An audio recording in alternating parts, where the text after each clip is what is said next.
नमस्ते दोस्तों। बलूचिस्तान शब्द का उल्लेख होते ही पाकिस्तानी सेना की क्रूरता याद आती है। पाकिस्तानी सेना ने बलूचिस्तान में बेइंतहा जुल्म उठाए हैं। इन्होंने हजारों बलूचों का नरसंहार किया है। हजारों बलूचों की बहु बेटियों के साथ रेप किए हैं। इतना ही नहीं, हजारों बलूचों को गायब कर दिया है। इनमें से कितने ऐसे बलूच हैं जो आज तक वापस नहीं लौटे। अब यही बलूच पाकिस्तानी सेना के खिलाफ उठ खड़े हुए हैं और पाकिस्तानी सेना को कड़ी टक्कर दे रहे हैं।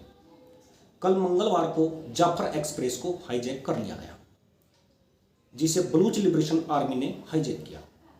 बलूच लिबरेशन आर्मी बलूचों की एक सेना है जो बलूचिस्तान की आज़ादी के लिए जंग लड़ रही है।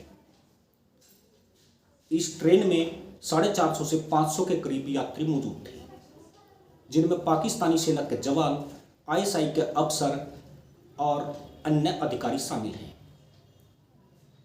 लेकिन जिस बीएलए को पाकिस्तान दहशतगर्द बोलता है, यानी कि टेररिस्ट ऑर्गेनाइजेशन, उन लोगों ने कम से कम 150 लोगों को ट्रेन से छोड़ दिया, जिनमें महिलाएं, बच्चे और बुजुर्ग शामिल हैं।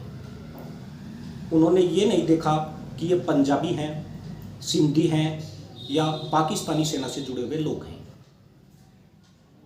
तो कहीं से भी नहीं लगता ये एक टेररिस्ट है, क्योंकि टेररिस्ट ऐसा कभी नहीं करते। उन्होंने इन लोगों को रिहा कर दिया, जबकि बाकी जो सेना के अफसर थे, जवान थे और आईएसआई से जुड़े लोग थे, उन्होंने उनको अपने पास रखा। पाकिस्तान 24 घंटे बीतने के बाद भी इस ट्रेन को बलूचों से नहीं छुड़ा पाया है और तरह तरह का प्रोपेगेंडा फैला रहा है। असल में पाकिस्तानी सेना डॉलर के लिए लड़ाई लड़ रही है। वो खुद चाहती है कि बलूच इन लोगों को मार दें। इससे क्या होगा कि वो दुनिया को बता सकेगा कि देखो, हमारे ऊपर टेररिस्ट हमले हो रहे हैं और बीएलए या टीटीपी या अन्य तंजीमें जो हैं वो हम पर हमले कर रही है और हमें पैसा दो ताकि हम आतंकवाद के खिलाफ लड़ाई लड़ सकें। अन्यथा 24 घंटे बीतने के बाद भी पाकिस्तानी सेना हाथ पर हाथ धरे बैठी है, जबकि कोई ना कोई एक्शन जरूर होना चाहिए था। अब बीएलए ने भी अल्टीमेटम दे दिया है। उसने 48 घंटे का वक्त दिया है कि अगर पाकिस्तान सरकार ने उनकी मांगें नहीं मानी तो वो हर घंटे 5 जो पाकिस्तानी सेना के अफसर हैं या उससे जुड़े हुए लोग हैं, उनको कत्ल करना शुरू कर देंगे। लेकिन पाकिस्तान सरकार बैकफुट पर है। उसकी समझ में नहीं आ रहा है कि वो करे तो क्या करे। असल में वो कुछ करना ही नहीं चाहती है।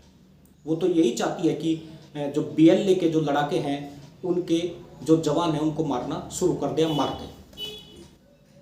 खुद एक पाकिस्तानी जो जनरल है, उसने खुद बताया है कि इस ट्रेन में 100 के करीब पाकिस्तानी सैनिक मौजूद हैं या अफसर मौजूद हैं।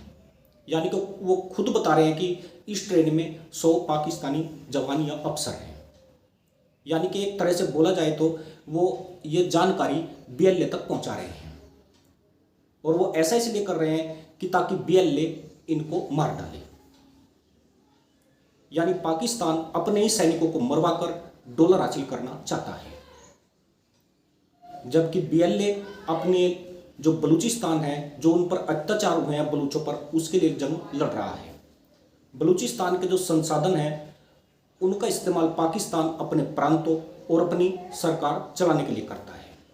यहीं से पाकिस्तानी सेना को अच्छा खासा पैसा मिलता है, जिससे वो अपने लिए रक्षा सामग्री खरीदती है।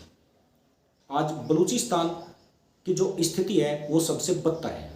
पाकिस्तान के चारों प्रांतों में बलूचिस्तान की हालत सबसे खराब है। यहाँ पाकिस्तान की कुल मिलाकर 5% आबादी रहती है, जबकि यहाँ से जो पाकिस्तान जो इन संसाधनों से कमाई करता है वो 70% के करीब होती है। लेकिन बलूचिस्तान आज सबसे पिछड़ा हुआ इलाका है। इन लोगों पर इतना अत्याचार हुआ और यहाँ से संसाधनों का इतना दोहन हुआ, लेकिन इन लोगों को कुछ नहीं मिल पाया। इसलिए इन्हें अपनी आज़ादी के लिए हथियार उठाने पड़े।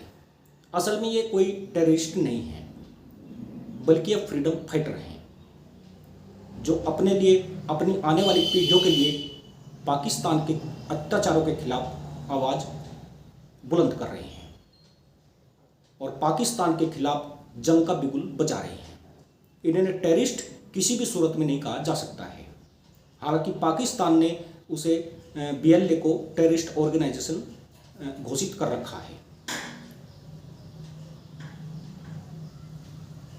इसी के साथ अनुमति दोस्तों, जय हिंद, वंदे मातरम।